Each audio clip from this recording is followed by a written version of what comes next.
Breathe in, breathe out, clear your mind. It's okay if you feel overwhelmed. Still can't relax? Perhaps Harry Styles can help. In these crazy times, mental well-being has become a multi-million-dollar market, and one app has revolutionized how we meditate.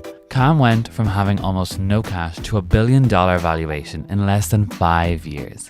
But how did it do it? How did it get millions to pay a premium to wind down? We'll tell you all about Calm in this episode of Forensics.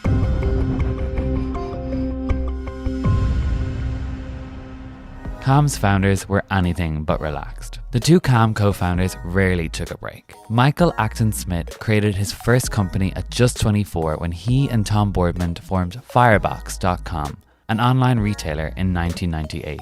By 2004, Firebox was one of the fastest growing private businesses in the UK. But Acton Smith wasn't done. That year he launched a game company, Mind Candy. His first idea was a global scavenger hunt to find a treasure of $100,000. Great idea, but poorly executed. He kept experimenting, and in 2007, Mind Candy launched Moshi Monsters. It revolved around cute monsters with funny names. You could pick one, watch it grow, and explore a digital world. Moshi Monsters seemed to be aimed at kids, but in reality, it was the parents' wallets they were after. The start was slow, but by 2011 it netted more than 80 million registered users, with many paying the £5 subscription fee. But Mind Candy wasn't a happy place. Stress levels were high, and weekly people came in and others came out. After Moshi Monsters became a huge success, it stalled revenue-wise. Still, Acton Smith had plans to expand his gaming universe, aiming towards families. But he was running out of energy and money. That's where Alex 2 comes in. He's not a household name, but you might have heard of his work. Back in 2005, he needed to finance his way through university. So he came up with one of the most random ideas in the internet's history. He sold pixels, 1 million of them at $1 each. Why did he do this? He didn't want to be in debt, and at least he was honest about it. In no time, his website reached number 3 on the Alexa rank. At the end of the experiment, the $1 million homepage earned $1,037,000, but that was before taxes, so 2 earned about $700,000. Ironically, by the time it had ended, he had dropped out of university and experimented with other ideas, but most failed. 2 had been open about his experiences with meditation. During his teenage years, he meditated to deal with anxiety and stress. Probably that's what led him to create the Do Nothing for 2 Minutes website. The idea was self-explanatory, but it started something bigger. 2 and Acton Smith were friends, but were burnt out, overly creative entrepreneurs that needed to wind down. The problem was that Acton Smith didn't think much of meditation. So when a close friend recommended meditating for 10 minutes, he mocked the idea. He could send 6 emails in that time. That's how obsessed with work he was. But the idea lingered in his head. So he did some research and found that there was some truth behind meditation. But let's face it, they're both entrepreneurs, and they saw potential in meditation. The world had reached levels of acceleration like never before. We can't get rid of our devices, and to many, that's a problem. 2 saw things differently. I don't think technology is the problem, he once told Forbes. It's how we use it. The best way to help people was to combine meditation and technology. And that's how Calm was born. Their goal was to create guided meditation programs for beginners and experts alike. But they didn't think the UK was the best place for this. So 2 moved to California, where a hectic lifestyle and a strive for a healthy lifestyle were in a toxic balance. Meanwhile, Acton Smith stayed in the UK handling Mind Candy. All they needed now was money. But the start wasn't easy. Money was hard to come by, and competition was tough. For example, Headspace, another UK-based company, had already gained traction in Silicon Valley. The co-founders had a handful of employees and no investments. But the competition fueled them. Acton Smith yielded his position as Mind Candy's CEO and joined 2 in California. The 2 friends split the company, 50-50, and went all in. Even with both of them on board and a promising idea, investors still weren't interested. Why pay for meditation guides when they're available for free on YouTube? And the non-believers had a point, but things were about to change. The co-founders have said that Calm was moments away from disappearing, so they did everything possible to reduce costs, looking at all expenses with a magnifying glass. But that wasn't the most crucial move. Let's look at the numbers.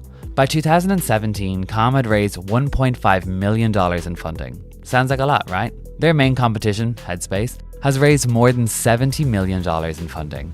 Acton Smith and 2 wanted to prove that Calm was profitable. Plus, they needed the money. So even with a flailing idea, they raised the subscription prices. Talk about a courageous move. And guess what? It worked. Revenue went from $2 million in 2015 to $7 million in 2016. But once Calm increased its subscription fees, it went to $37 million in 2017. They had proven that Calm could have revenue. So now investors that had once rejected the idea showed interest. But before we go on, there's another reason for Calm's success that we must recognize.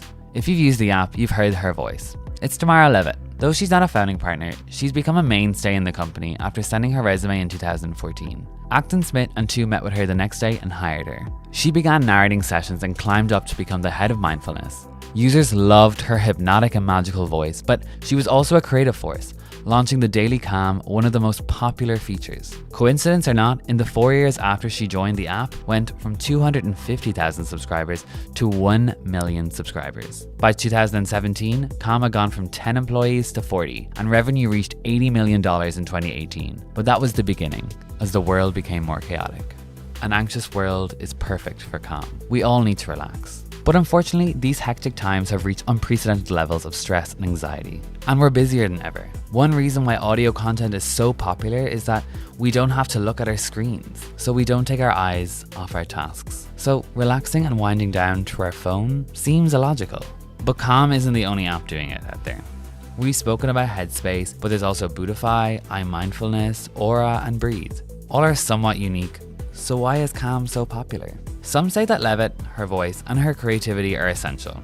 Others credit the company's ability to understand their customers. For example, in 2016, their data showed that most users logged into the app at the end of the day. They realized that people use it to fall asleep. So the company went one step above. They hired big names to help in telling stories like Harry Styles, Stephen Fry, Eva Green, and many others. They narrated soothing fiction and non-fiction alike, and people loved it. In 2017, Calm earned App of the Year from Apple. Then it ranked 19 in the Inc. 5000, as well as earning fastest growing company honors. But the competition didn't make much of it. In fact, the world of mindfulness and well-being is pretty intense. Headspace criticized that neither co-founder had mental health or meditation background. Still, in 2018, according to an independent surveyor, Calm surpassed Headspace in revenue. By 2019, Calm had 2 million paying subscribers. And at $70 a year, that's a decent chunk of change. Plus, investors, including celebrities like Ashton Kutcher, were dishing out big bucks. Funding went from $1 million in 2014 to $28 million in 2018 to $143 million in 2019. That same year, Calm reached the famed $1 billion valuation. But most of Calm's subscribers are from the US, and Acton Smith had plans to go global, and 2020 might have helped. 2020 was a heavy burden on people's mental health, but YouTube has thousands of meditation guides that don't cost $70 a year, so why pay? Well, Calm's focus is on meditation, but it delivers it in a modern way. Celebrities narrate stories, you have a new daily meditation, and even a kids section, and it doesn't stop there. The app offers breathing exercises, stretching routines, and personalized menus. In addition, you can take classes on mental health, success, and determination.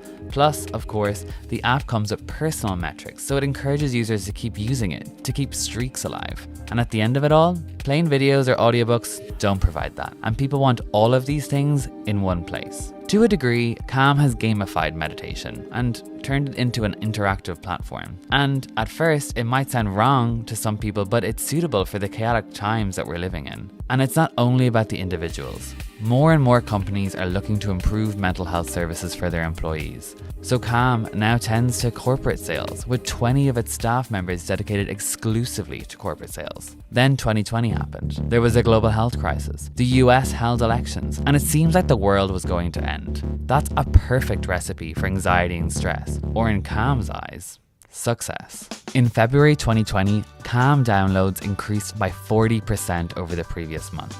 On election night, the company joined forces with CNN. As part of the alliance, they launched an ad that had nothing but the sound of rain hitting leaves. It was a social media success and had almost 10,000 mentions that day alone. Also, there are reports that Calm seeks to reach a $2.2 billion valuation with the latest $150 million funding round. But the market is getting more and more competitive, so there's no shortage of apps. And as chaos still rules in this world, people want to wind down, so meditation apps will continue to thrive on a global scale. So the world we currently live in is a perfect recipe for meditation apps. The question is, will Calm remain on the top? Let us know in the comments if you use meditation apps like Calm or Headspace. We want to hear what you think. And if you like this video, make sure to feed the almighty YouTube algorithm by liking and subscribing. We'll see you next time.